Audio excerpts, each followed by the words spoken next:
Today we're going to be talking about progressivism and changes in American politics, which were also found in a lot of other countries in some form or other, and were greatly facilitated by the First World War. In order to make sense, I think, of what's going on, we have to take a momentary step back into the Enlightenment and understand the contrast between two fundamentally different approaches to political philosophy.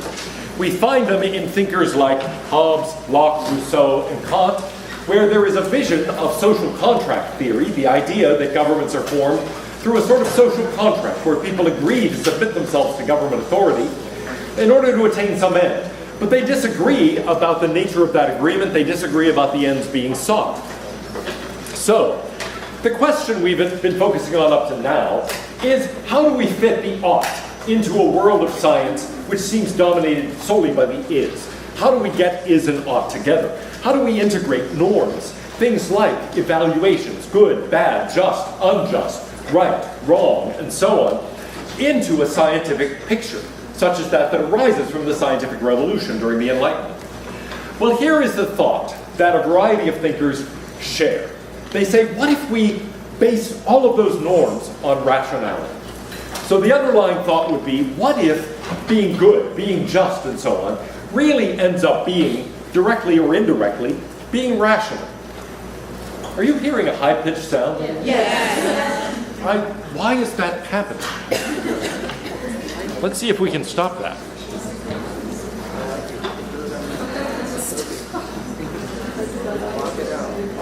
Did that make it go away? No. Okay, so it has nothing to do with this at all. That's weird. It's very subtle.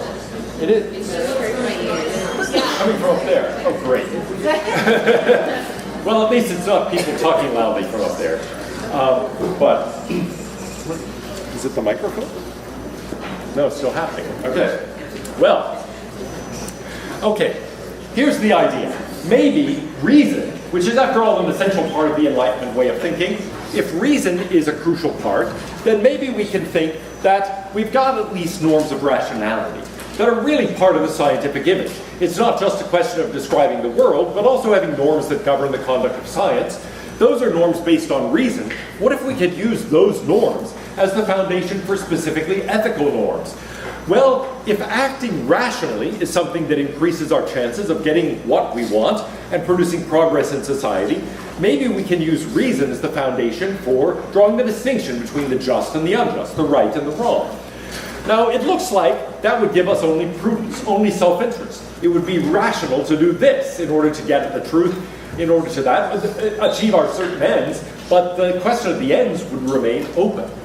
But still, there's a project here. You could think that really, if we could somehow get from reason, from prudence, to morality, we would have solved this problem. We would have gotten the ought inside the is, and so reconciled those tensions. And that's what these Enlightenment thinkers tried to do. They applied this specifically to the question of government. What makes the authority of government legitimate? It is an awesome authority. The government can tax you, it can throw you into jail, it may even be able to put you to death. How is all that possible? What would justify that? Here is the idea. A government is legitimate. Its authority over you is legitimate if you would voluntarily submit to that authority. A government has legitimacy with respect to a people if those people would agree to live under that government. So the idea is government, submitting to government authority, is justified if it is rational, if it's the kind of thing people would rationally agree to.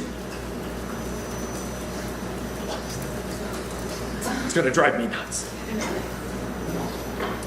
So imagine two situations. A situation with government and a situation without government. Government, also known as the state, but in addition, I'm sorry, it's really distracting. But this doesn't make it stop. It's not the camera. Camera, you do it? No. No, I'm not going to cancel this. Gosh. Oh, you people are so transparent. But this state without government is known as the state of nature. And so the question is, which would you choose? Suppose you had a choice between living under government and living in a state of nature where there was no government authority at all. What would that be like? Imagine that tomorrow the federal government, the state government, the local government, all just gave it up. You know, the federal government said, we're shutting down. And let's say the state government said, well, if you're going to shut down, we're going to shut down. The city of Austin said, well, we are too. Even UTPD said, if you all are taking vacations, we're taking vacations. Okay, there is no authority of any kind at all. What would life be like? Chaos. Somebody says chaos. Anarchy. Now, you might think, well, would that be good or bad? Hobbes thinks it would be a war of all against all. Life would be solitary, nasty, brutish, and short. And so you would agree to live under government.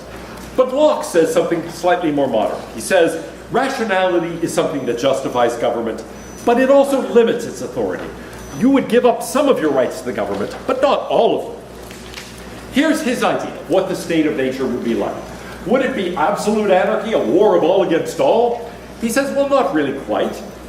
Why? Because people would band together and try to defend one another. Suppose the police would not protect your neighborhood from crime, for example. What could you do about it? Would you just say, oh, come beat me up, kill me, rob me? What would you do? Let's say you live in Jester Dormitory, and the police said, we're not going to defend Jester Dormitory, let what happens in Jester stay in Jester. And, you know, what would you do? Yes? Find your own ways of defense, like there's a security system, I don't know. Exactly, you would find ways of defending yourselves. You might prepare to defend yourself individually, you might band together and have a sort of watch group, you might start posting guards at the doors, you would do various things to try to defend yourselves. And so he says, look, in the state of nature, we wouldn't really have a state war of all against all, and in fact there would already be a moral rule in the state of nature. It would be a state of liberty, but not a state of license, he says. There would be a law of nature to govern it. No one should harm another in his life, health, liberty, or possessions. So it would still be wrong, even if there were no government, to kill someone, to imprison them, to enslave them, to badly injure them, to steal from them. All of those things would be wrong, even in the state of nature. Those things don't depend on the existence of government. You would have natural rights in the state of nature. You would have rights to life, health, liberty, and property. You would have a right of self-preservation. You'd have the right to defend yourself. You would have a right to execute the law of nature, by which he means you would have a right to enforce that law against killing, enslaving, kidnapping, injuring, stealing, and so on. It would not be a state of war because you could be expected to be reasonably competent at doing that. There might be no police force, but there'd be lots of neighborhood watches. There would be private security firms. There would be ways of trying to defend yourself. Now, here's the problem you would encounter. Who is going to be the impartial arbiter? Who will settle disputes?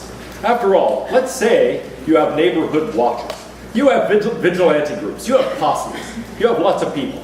It's like the Old West, okay? The Old West in a territory before there was any territorial government. Imagine that you're among the first people to get to Texas. And there's no government. There's no police force. There are no Texas Rangers to appeal to. You've got to deal with things yourself. Now, how would you do it? Well, you'd form watch groups. You would carry a gun, probably. You would be somebody who would be prepared to defend yourself and defend other people around you in your area. But here's the problem. How could you be sure the posses wouldn't come after you? Okay? Imagine that it's the people who were stolen from who were in charge of getting revenge for that and punishing someone. Imagine that your brother was killed and you're the one in charge of figuring out who did it and punishing them. Do you see any problem with that? You're not impartial. You have personal interest in what happens. That's right, you have a personal interest in what happens. And so you might think, well, wait a minute. Yeah, this is fine as long as I'm one who's in the posse, but it's not so fine if I'm the person who didn't do anything the posse is after. And so you might think, wait a minute, I would want an impartial judge. I don't want that person's brother to come after somebody and maybe mistakenly pick out me. And even if I'm the one who did it, you might expect that that person would be overcome with a passionate heat and punish me much too severely. I mean, suppose you were the victim of a crime. What would you do to punish the person who had criminally offended you? You would be overcome with the fact that you're a party who's involved. And so you might well adopt far too great a punishment.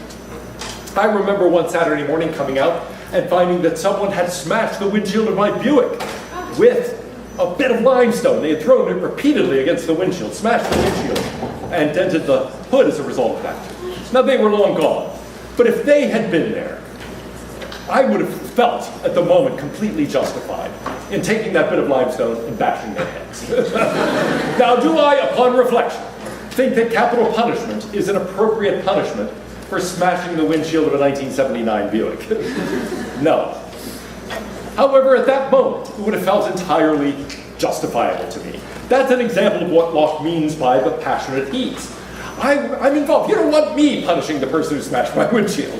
And certainly not in the heat of the moment. You want that turned over to someone who's impartial.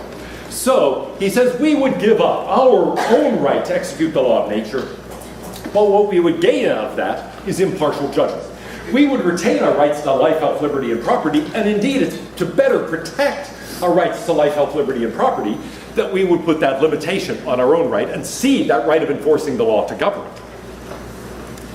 Well, there's another model in Jean-Jacques Rousseau. Locke's is an entirely bottom-up model. His idea is that we individually have rights, and we cede some of those rights to the government, a limited set, and the government has severe constraints on its ability to act. Rousseau's is very different. It is a top-down model.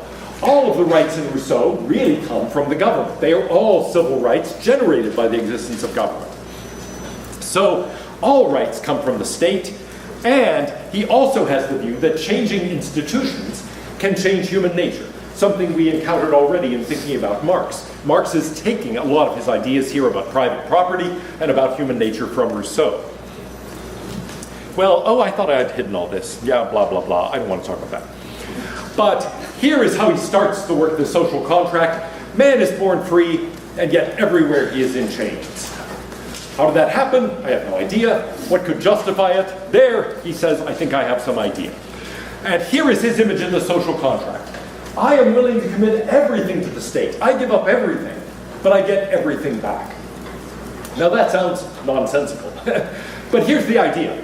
I commit myself fully to the project of our communal enterprise together, and what do I get back? My fair share of what we gain together.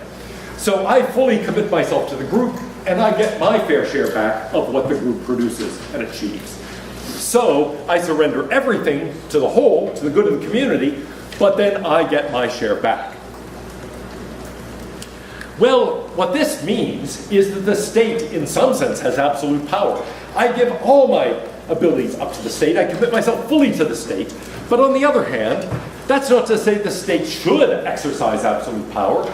It should pursue the common good, what he calls the general will. And so the state is bound only by what promotes the common good.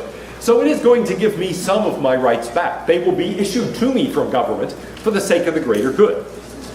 I surrender everything to the community decides what's of benefit to it and assigns me some portion back. And that is something I have a right to. All of my rights, all of my liberties, really stem from the state. It all flows top down. So Locke gives us a bottom-up model. All rights really ultimately reside in the individual or inherent in them as human beings, and then flow upwards from individuals to the state through their voluntary willingness to grant some powers to the state under very limited circumstances and severe constraints. However, in Rousseau, all the rights are civil, all the rights come top down from government to individuals, depending on the common good. Now this has an impact on the way politics has gone in America, really from the beginning, but certainly over the last 100 years. So here is, for example, the 2012 election pattern. You've seen these kinds of patterns. And if you see a map like this, there's a certain shape to the red states there, right? What would you call that? It should remind you of a letter. Yeah, it's like this big L running through the country. I mean, not exactly, right? It's a very sloppily drawn L, but well, never mind. Whatever. It's got a hole in it there with Colorado and New Mexico, but you know, here's the idea. Every election over the past 20 years or so has followed this sort of L-shaped pattern, and actually it goes back to the early stages of the Republic, something like this. The Democrats tend to be strong in the Northeast and the West Coast. The Republicans are strong in the Mountain West and in the South. And here is the 2016 election, for example. You can see a similar sort of pattern, though there it's rather broader. Here's 2012 again, 2008, 2004, 2000, 1996, 1992. So you see that L, as the Republicans do well, it becomes a fat L. And as the Democrats do well, it becomes a skinny L with some holes in it. But nevertheless, there's this same basic shape, right? So that pattern does go back to the earliest days of the United States. And broadly speaking, what's going on here is that one party appeals primarily to urban interests, one party appeals primarily to rural interests. One is sort of representing small towns, farms, and so on. One is representing large cities. And that tends to mean that one party appeals to, well, finance, to big business, to industry, to the very rich and also the very poor.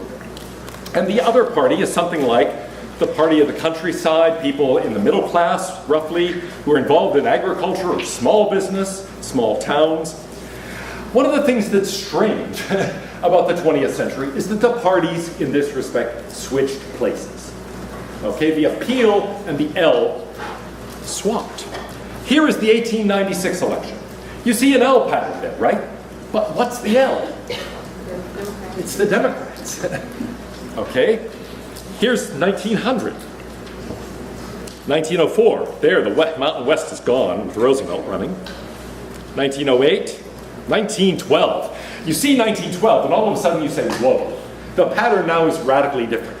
And if you look at it county by county, it still looks radically different. You see a little bit more of the L there as you go, seeing the blue, the dark blue, sort of sweep down through the Mountain West and across the South. But on the state by state version, it's not very obvious. In any case, 1916, big fat L again.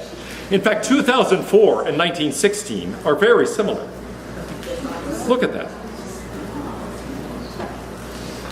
It's just that the parties have reversed, with only a couple of states, being exceptions here.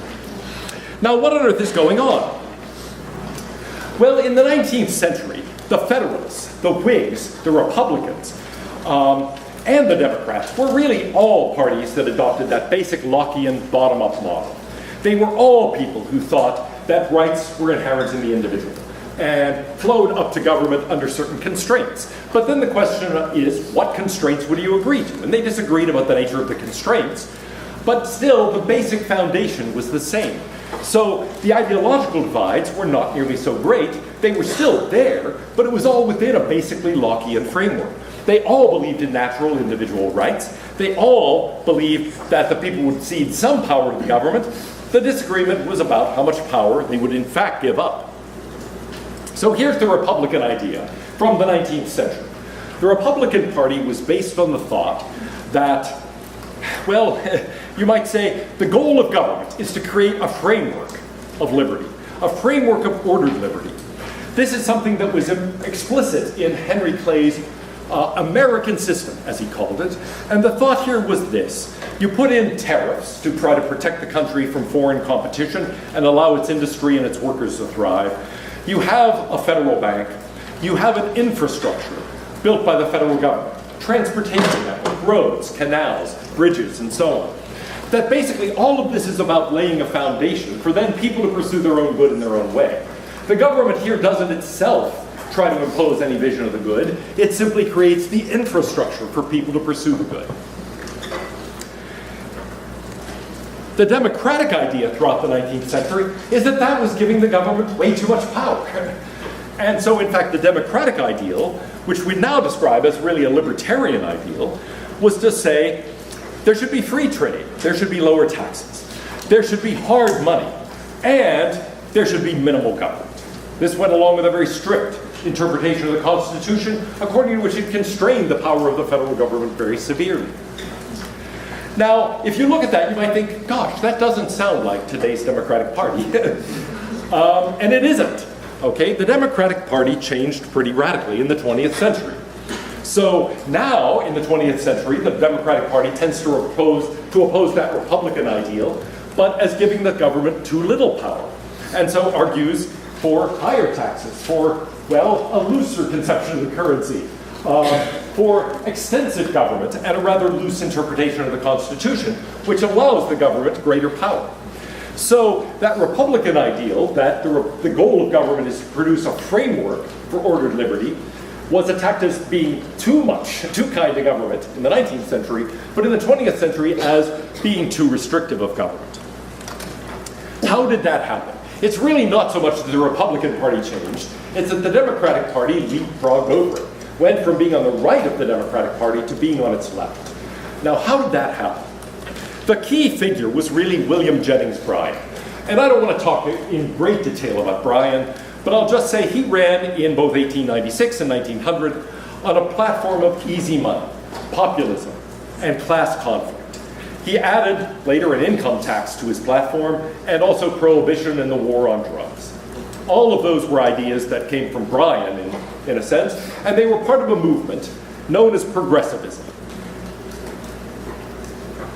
Here you see Bryan swallowing the Democratic Party. That was a political cartoon at the time.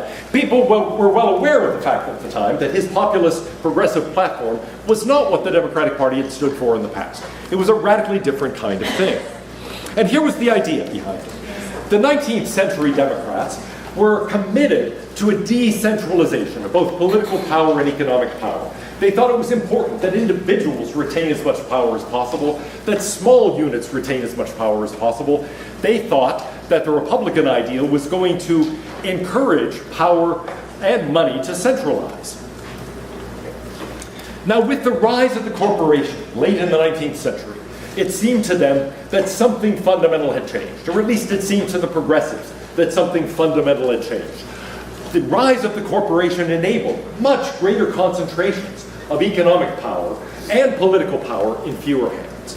And so the progressives thought, look, the earlier Democrats wanted this decentralization, but they thought that was the natural condition. As long as you didn't mess with things, as long as government didn't interfere, power would remain decentralized and largely spread out to the individuals. However, the rise of the corporation made progressives think that's not true. If left to its own, what's going to happen is that economic power is going to coalesce in large corporations and in the people who control them. And so fewer and fewer will become wealthier and more powerful. We really will have Rousseau's vision that a few are going to be gorging themselves on luxuries while the multitude lack necessities. And so they thought the key function of government was to fight those forces of centralization. The only way to combat them, the progressives thought, was to centralize political power in the central government so that it could combat the power of corporations, so that it could try to turn power back to the people. And hence you find in the progressive movement at early stages a large emphasis on antitrust things, on things trying to break up large companies, to fight the power of corporations and return it to the people. Well, we've described socialism as the centralized conscious direction of social forces to consciously chosen ends. There is something very similar in the idea of progressivism. It is an attempt to take government and have it pursue, well, not exactly a conception of the good as an end, but at least this. First of all, promoting progress as the progressives defined it. And secondly, and they differed among themselves, by the way, about exactly how to define it, but then also countering that concentration of economic and therefore, they thought, political power. It was an attempt to try to say, all of these natural forces are centralizing money and power in a few hands. So the role of government has to be to try to consciously counteract that. Now, they would have said, look, that's not primarily a way of trying to impose our vision of the rest of society. It's a way of trying to make sure individuals retain their power to try to stop them from becoming the tools of large corporations. And so they would have said, this isn't a denial of the liberty of the people. This is a way of trying to return money and power back to the people. There is a puzzle about this, though. And I think it's an important puzzle to think about throughout the history of progressivism. If we centralize political power, what is going to guarantee that it will fulfill those functions, that it will actually counteract the power of the corporations? Why won't it, number one, pose just as much a threat as the centralized power of the corporations? And secondly, why won't the government and the corporations actually get together and combine their power against the people? You might think that centralizing power, if that's a problem, then solving it by having more centralization is an odd kind of solution to take. It's as if, look, taking some of this medicine is making you sick. So here's my solution, take more of it, okay? And that might work, that might be the right answer, but at least at first glance you might think that raises some questions. And so one of the puzzles that runs throughout the history of progressivism is really, is it possible to centralize political power in the federal government in this way and keep it applied to progressive ends and not have it either taken over by the corporations or have it simply become an alternative place where power is concentrated, removing the power from the people. After all, government has the power to coerce people in a way that private businesses don't. It also is less accountable, at least if you create a lot of the agencies that progressives do create. It looks like government, after all, is in some sense the ultimate monopoly. Well, blah, blah, blah. Let's go back to 1912. This is a key place where the Democratic Party completed this shift from being to the right of the Republican Party to being to the left. Here is Woodrow Wilson throwing out the first ball at the World Series. And I'm going to just, okay. Well, no, I have to talk about this a little bit. We've mentioned that reason is, in the Enlightenment, the key to progress. There was a counter-Enlightenment movement led by the German philosopher Hegel. And he said, no, it's not reason, it's emotion. And it is somehow discerning the spirit of the age that is important. He saw history as proceeding according to a big rational sort of march, as having a certain pattern to it. He wrote a book called The Phenomenology of Spirit, where spirit is this sort of spirit of the age that develops over time. And what's required for understanding history is understanding that spirit. Now, Wilson was deeply influenced by Hegel, and he picks up that language. He talks about a new spirit of the age, and he commits himself to radical change. He says this is nothing short of a new social age, a new era of human relationships, a new stage setting for the drama of life. We are in a temper to reconstruct economic society, as we were once in a temper to reconstruct political society. And political society may itself undergo a radical modification in the process. So what Wilson is out to do is somehow capture this new spirit of the age. He's convinced that the American Constitution, that the Declaration of Independence, that the pattern of American politics all throughout the 19th century has no application to the 20th century, and that it all has to be rethought. He says this isn't something new. He had been, before he became president of Princeton University. And he said, I used to say, when I was in that role, that I should like to make the young gentlemen of the rising generation as unlike their fathers as possible. Not because their fathers lacked character, or intelligence, or knowledge, or patriotism, but because their fathers were out of sympathy with the creative, formative, and progressive forces of society. So he said, I basically want to take people and make them as different from their parents as possible. Why? I want to make them more creative. I want to form them in a way that they promote progress in society, as of course Wilson defined it. Now here are the key theses of Wilson's progressivism. The first one is that the state is organic. It is not the result of a contract, as Hobbes, Locke, Rousseau, and others thought. It is really itself something like an organism. And so we are all really like parts or organs of one big organism. Secondly, holism. The individual has significance only in the context of the state. The Lockean bottom-up model was that the state is really all about you. We form the state in order to protect our individual rights. Wilson said individual rights, bunch of nonsense. Instead, the state is what is really important, and you are secondary to the state. What is liberty then? Is it something that you do as a matter of pursuing your own conception of the good in your own way? No, it's just coordination with the state. What about authority? Well, actually, Wilson thought everything was political. Everything in principle ought to be subject to the authority of the state. Locke wanted to draw very sharp boundaries around government authority to say these are things the government may control, these are things the government may not control. But for Wilson, it was all subject to government authority in principle. He was also something of a utopian. No trade-offs have to be made. The spirit of the age is what determines what is right, and you just have to get with the spirit of the age. So a lot of people think of politics as a question of trade-offs, balancing this, balancing concerns for liberty with concerns for security or privacy or economic advancement or equality or all these things. We have to find the right balance among them. Wilson said nonsense. All of that is determined by the spirit of the age. And finally, he thought, as the expression of the spirit of the age, the state can do no wrong. Government power cannot be used, by definition, really, cannot be used in unjust ways. So, yeah, let's talk a little about the organic metaphor. People committed to the 19th century model, and this includes both the Republicans and the Democrats from the 19th century, would have said, actually, society isn't like an organism, it's like an ecosystem. It's like we are all individual organisms as part of this larger environment. And so there is a larger ecosystem within which we're trying to thrive. We're trying to create the boundaries of that ecosystem and control its general features so that we as individual organisms can thrive.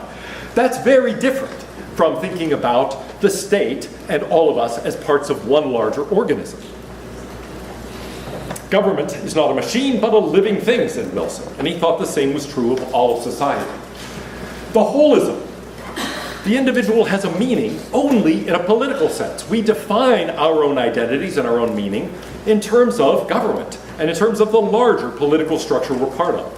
So Hegel said all worth the human being has only through the state. And Wilson says something similar to that. Really, liberty is just coordination with the state. For me to be free is really just for me to fit in the right way to this larger organism. He said, I've long had an image in my mind of what constitutes liberty. Suppose I were building a great piece of powerful machinery, and suppose I should do it so awkwardly and unskillfully that the parts all clanked against one another, it'd be interfered with by the other, the whole thing will buckle up and be jammed. That would be bad, right?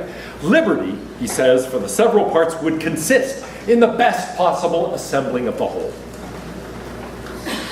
So here is another way he puts it. Human freedom consists in perfect adjustments of human interests and human activities and human energies. For me to be free is for me to be adjusted to all of the rest of you. For you to be free is for you to be adjusted to all of the rest of us. Now this led to a variety of reforms. Some of them are unequivocally good, like prohibition of child labor, let's say, which took place in 1916 and 1918. Women obtained the right to vote in 1920. The 17th Amendment was passed, which provided for direct election of senators. Not sure about that one. It took a lot of power away from the states. State legislators had elected the senators before that, which kept much more power in the individual states. But Wilson also did it, well, by the way, I forgot the income tax. But there were a number of other things Wilson did. He segregated the federal government. Ever since the Civil War, the federal government, the Army, all federal offices had been thoroughly integrated. Wilson reversed that and segregated all federal offices. Here you see, in fact, a picture of a federal office under Wilson, the colored men's waiting room, the white men's waiting room. He also promoted eugenics. This was a period during which there were an incredible number of race riots, lynchings. Here you see something from the Kansas City Sun. Race riots numerous. Here you see a lynching and a body being burned. That happened in Omaha, tried to hang the mayor. 62 lynchings during 1918. Race riots flare in Nebraska and Arkansas. 8,000 troops ordered out in Chicago. Race riots renewed in Chicago. Spread, 26 dead. Finally, 27 dead, 244 injured. 6 dead, 300 hurt in Washington race riots. There was the first military draft since the Civil War. Oh, question, yeah. Was that segregation based on this idea of perfect adjustment? Was it based on his idea of perfect adjustment? It is complicated to say why this was all taking place. In fact, you might have noticed if you look carefully at what some of these are sort of mainstream newspapers. A lot of these are actually specifically African American newspapers. This got much more attention in the African American press than in the mainstream press. And if you ask why, it was partly, I think, that a phenomenon was taking place of racial conflict that Wilson was not responsible for. On the other hand, Wilson's resegregation of the federal government, his encouragement of the Ku Klux Klan, he repeatedly had the movie on the history of the Ku Klux Klan, the, what is it called? Yeah, shown at the White House. And so Wilson gave encouragement to the white supremacists, the Klan members, and so on. He made it very clear he was on their side.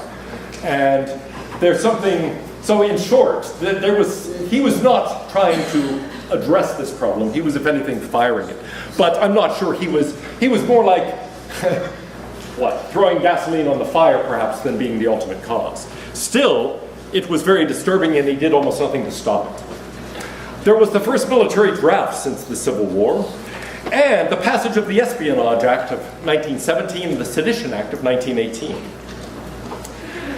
Those are acts that made it illegal to criticize the draft, to criticize the war effort, to criticize the federal government.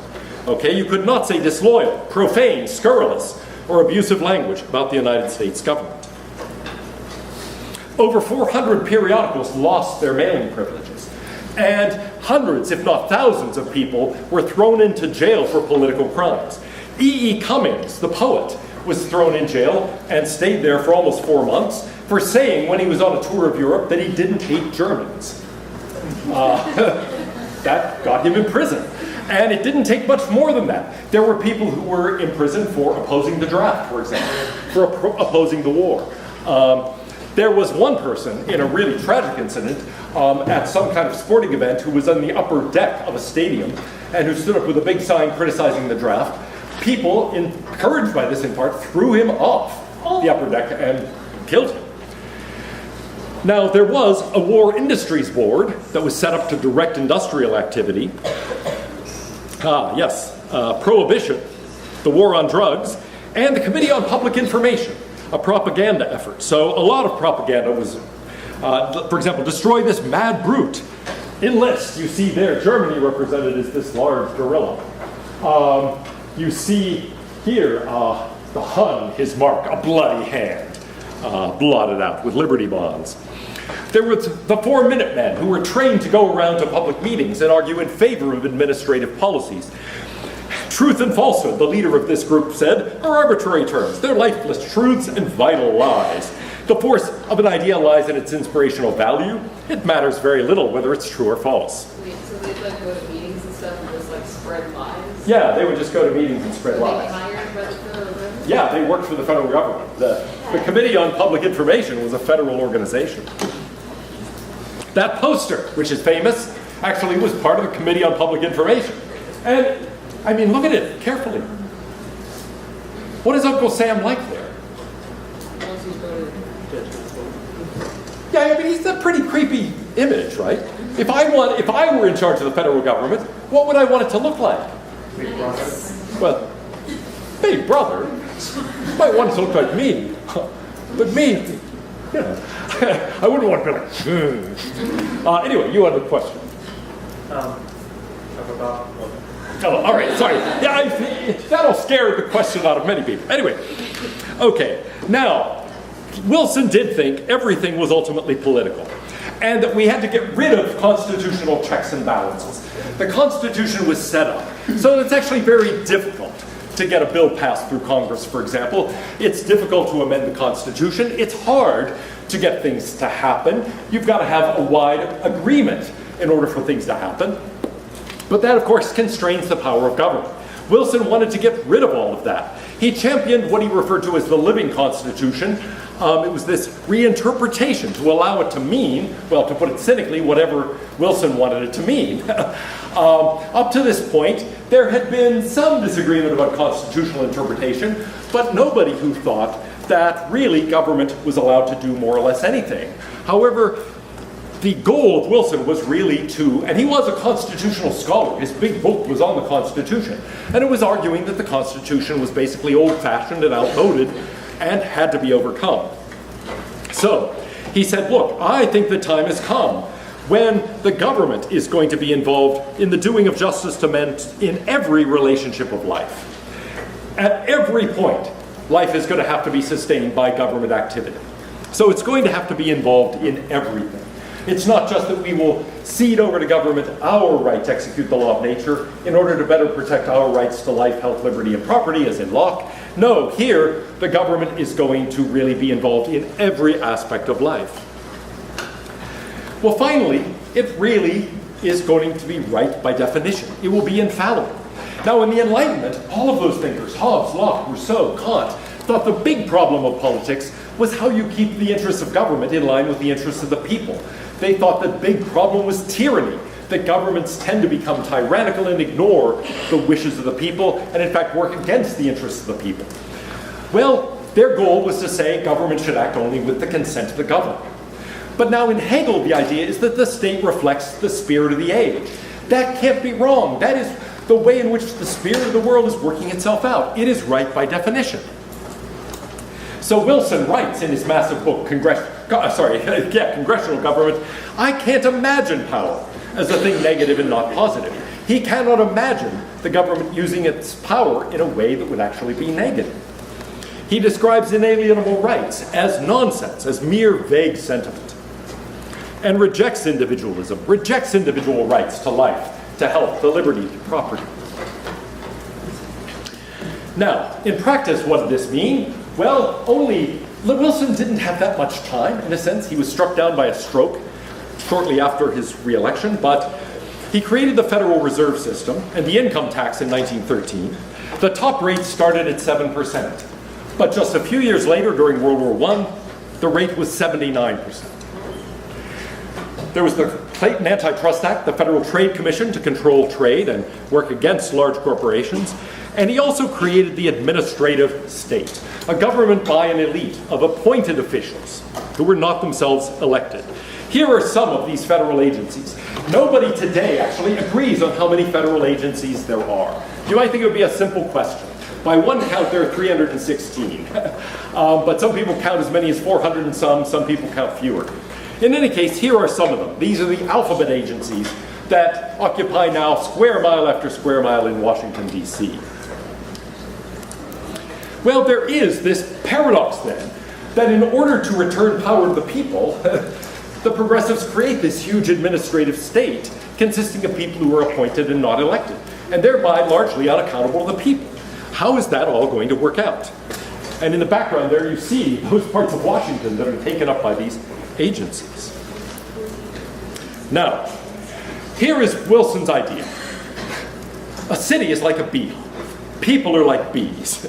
Okay? It's the privilege of the government to see that human life is protected, that human lungs have something to breathe. It's ironic because he's sort of playing on Mandeville's fable of the bees, where he also compares human beings to bees. But Mandeville's thesis is exactly the opposite. The beehive thrives as long as each bee is doing its thing. And nobody really has to look out for the interests of the beehive. Insofar as each does his own, the beehive's interests are served. And in fact, when the bees start trying to behave morally and put the good of the whole over their own individual good, it all messes up. But Wilson doesn't see it that way. He says no living thing can have its organs opposed to one another and live. So, on the contrary, life is dependent on their quick cooperation, their ready response to the commands of instinct or intelligence, their amicable community of purpose. So we have to get rid of checks, things that slow down the actions of government, in favor of things that allow government to act quickly and forcefully. And indeed, this will be just like a perfect beehive. There will be a family in a great building whose noble architecture will at last be disclosed, where men can live as a single community, cooperative, as in a perfected, coordinated beehive.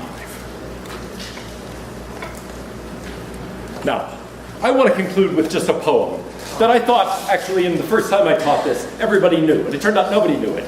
So I've got to tell you this poem, because it's awesome. And it's also on this theme of people as bees.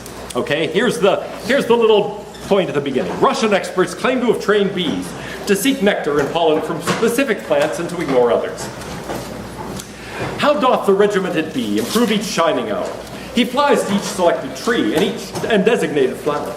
The state directs his every course. The state defines the sector. The state prescribes his pollen source and allocates his nectar.